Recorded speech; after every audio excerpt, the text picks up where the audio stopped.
کہ اگر وہ ریئر ارتھ منرلز اور میٹلز کا معاملہ پاکستان کے اندر یعنی کہ انویسٹمنٹ کرتے ہیں، لیکن ان شرائط کے ساتھ کہ تمام پروسیس اور مارکیٹنگ پاکستان سے ہی ہوگی، پاکستان کے بینک سے ہوگی، پاکستان کی ہی اسٹاک ایکسچینج اس کو آن کرے گی، پاکستان میں اس کے ریٹ طے ہوں گے، تو کوئی اعتراض نہیں ہوگا. اور اس بات کے بھی ہم گارنٹر ہیں کہ اس میں چائنا کو بھی اعتراض نہیں ہوگا. لیکن سی پیک کے معاملات کے اندر کوئی کسی قسم کی مداخلت نہیں ہوگی. اور یہاں پر جو پھر ریئر ارتھ منرلز کی بھی اور میٹلز کی جو چائنا ٹریڈ کرے گا، اس کے اوپر بھی آپ کو کوئی اعتراض نہیں ہوگا. ٹریلینز آف ڈالر کا یہ منصوبہ ہے، billions of dollar every year America سے حاصل کر سکتا ہے. اور دوسری بات یہ ہے کہ ادر سورس بھی محدود سے، یعنی کہ آنے والے وقت کا آپ یہ کہہ لیں کہ تیل ہے یہ، یا اس سے بھی بہت زیادہ اہمیت ہے اس کی. اب ہوتا کیا ہے کہ وہ آفر دی جاتی ہے، ٹرمپ ایڈمنسٹریشن اس کو بڑے غور سے دیکھتی ہے، سرویز پہلے سے چل رہے ہوتے ہیں، پتہ ہے کہ اس ایریے کے اندر موجود ہے اور یہ ایک خاص ٹیکنالوجی ہے جس سے نکالا جاتا ہے. تو اب اگلی کہانی کیا ہوتی ہے کہ ساتھ ساتھ یہ کہا جاتا ہے کہ جناب جنرل حافظ عاصم منیر صاحب کو اگلا چیف مارشل لا ایڈمنسٹریٹر کے طور پہ امریکہ نے ایکسیپٹ کیا، آفر کی ہے. اور یہ باتیں وہ ہر آرمی چیف کے ساتھ کرتے ہیں کہ ہماری اگر آپ مارشل لا لگاتے ہیں تو ہماری یہ چند ایک چیزیں ہیں، باقی جو نا آپ اپنا کام کریں، ہماری طرف سے پوری حمایت ہے، آپ کو اتنی امداد بھی دیں گے، یہ بھی کریں گے، وہ بھی کریں گے، ٹریڈ بھی کھول دیں گے. لیکن ہمارے یہ مفادات ہیں، وہ چند ایک بتاتے ہیں، بعد میں وہ لسٹ آتی ہے جو کہ ختم ہی نہیں ہوتی. اور پاکستان کا ہمیشہ سے اسی طرح سے بیڑا گرک ہوتا رہا.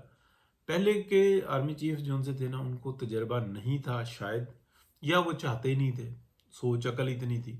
لیکن اس وقت میں اسٹیبلشمنٹ کو یہ پتا ہے کہ ہم مرتے مرتے سے بچے. اور بچانے والا کون تھا؟ وہ میاں محمد نواز شریف تھے اور پی ایم ایل این تھی. اب اس وقت کیا ہوا؟ پریڈ کے اندر جنرل حافظ عاصم منیر کو بھی بلایا، شہباز شریف صاحب ساتھ لے کر گئے، اور سیکنڈ پر دو تھے، چیف آف آرمی سٹاف تھے اور vice prime minister, deputy prime minister Ishaq Dar sahab تھے، وزیر خارجہ بھی، ڈپٹی پرائم منسٹر بھی، اور وہ پھر چیف صاحب کے ساتھ اور یہ پورے معاملات کے اندر شریک رہے. لیکن جو مین عزت دی گئی وہ وزیر اعظم شہباز شریف صاحب کو دی گئی. اور یہ میسج تھا کہ پاکستان کے اندر جو سسٹم چل رہا ہے اس کا جو گارنٹر ہے وہ چائنا ہے. اور یہ بات بتائی گئی کہ ہوتے ہوئے بھی کہ جو اہمیت ہے وہ وزیر اعظم کی ہے.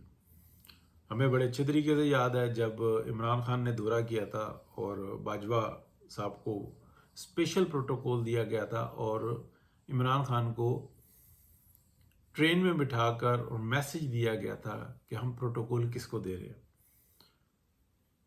وزیر اعظم پاکستان عمران خان صاحب کو ٹرمپ صاحب نے کہا تھا کہ اگلا الیکشن میں مینیج کرواؤں گا، تو کروایا نا.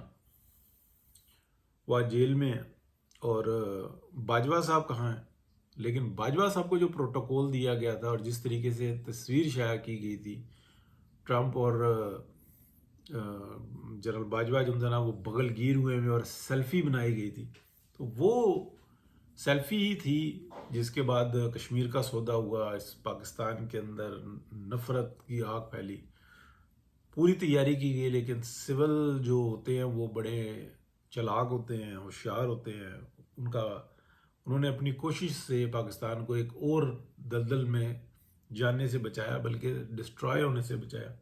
قربانیاں دیں، پیپلز پارٹی نے پورا فائدہ اٹھایا، پی ایم ایل این نے جو ہو سکتا تھا وہ کیا، اور جس طریقے سے ہو سکتا تھا اس طریقے سے کیا.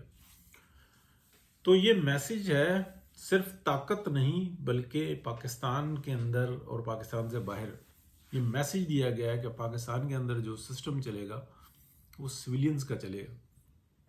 گو کہ اس وقت میں شہباز شریف صاحب نے ہر موقع کے اوپر جنرل عاصم منیر کو ساتھ میں رکھا، اور یہ بہت بڑی بات ہے. پاکستان کے اندر جو سسٹم چل رہا ہے اس وقت میں مجبوری ہے، یہی چل سکتا ہے، دوسرے کی آپشن نہیں ہے. جس نے گند پھیلایا اس کی بار بار بتاتے ہیں، اگر ان کو سزائیں نہیں ملیں گی تو آگے اور خرابی ہوگی.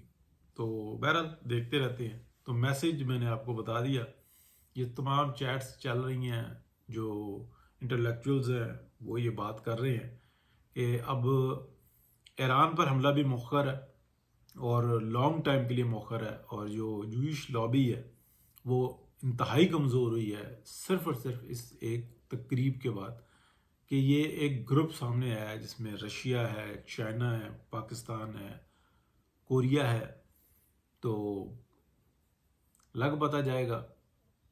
بہت شکریہ، اللہ حافظ۔